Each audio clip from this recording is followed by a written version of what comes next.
It is likely that the area around Sigiriya was inhabited since prehistoric times. There is clear evidence that the many rock shelters and caves in the vicinity were occupied by Buddhist monks and ascetics from as early as the 3rd century BC. The earliest evidence of human habitation at Sigiriya is the Alagala rock shelter to the east of Sigiriya rock, indicating that the area was occupied circa 3000 BCE during the Mesolithic period. Buddhist monastic settlements were established during the 3rd century BC in the western and northern slopes of the boulder-strewn hills surrounding the Sigiriya rock. Several rock shelters or caves were created during this period. These shelters were made under large boulders, with carved drip ledges around the cave mouths. Rock inscriptions are carved near the drip ledges on many of the shelters, recording the donation of the shelters to the Buddhist monastic order as residences. These were made in the period between the 3rd century BCE and the 1st century CE. In 477 CE, Kashyapa I, the king's son by a non-royal consort, seized the throne from King Dhatusena. Following a coup assisted by Magara, the king's nephew and army commander. The rightful heir, Moggallana, fearing for his life, fled to South India. Afraid of an attack by Moggallana, Kashyapa moved the capital and his residence from the traditional capital of Anuradhapura to the more secure Sigiriya. During King Kashyapa's reign, 477–495 CE, Sigiriya was developed into a complex city and fortress.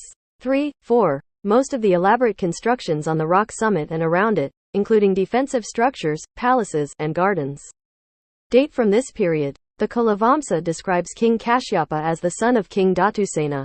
Kashyapa murdered his father by walling him up alive and then usurping the throne which rightfully belonged to his half-brother Moggallana, Dhatusena's son by the true queen.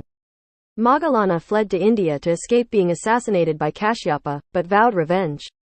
In India he raised an army with the intention of returning and retaking the throne of Sri Lanka, which he considered to be rightfully his. Expecting the inevitable return of Moggallana, Kashyapa is said to have built his palace on the summit of Sigiriya as a fortress as well as a pleasure palace. Moggallana finally arrived, declared war, and defeated Kashyapa in 495 CE. During the battle, Kashyapa's armies abandoned him and he committed suicide by falling on his sword. The Kulavamsa and folklore inform us that the battle elephant on which Kashyapa was mounted changed course to take a strategic advantage. But the army misinterpreted the movement as the king's having opted to retreat, prompting the army to abandon him altogether. It is said that being too proud to surrender, he took his dagger from his waistband, cut his throat, raised the dagger proudly, sheathed it, and fell dead. Moggallana returned the capital to Anuradhapura, converting Sigiriya into a Buddhist monastery complex, 5, which survived until the 13th or 14th century. After this period, no records are found on Sigiriya until the 16th and 17th centuries, when it was used briefly as an outpost of the Kingdom of Kan. Alternative stories have the primary builder of Sigiriya as King Dhatusena, with Kashyapa finishing the work in honor of his father. Still other stories describe Kashyapa as a playboy king, with Sigiriya his pleasure palace. Even Kashyapa's eventual fate is uncertain. In some versions he is assassinated by poison administered by a concubine. In others he cuts his own throat when deserted in his final battle. 6. Still further interpretations regard the site as the work of a Buddhist community, without a military function. This site may have been important in the competition between the Mahayana and Theravada Buddhist traditions in ancient Sri Lanka.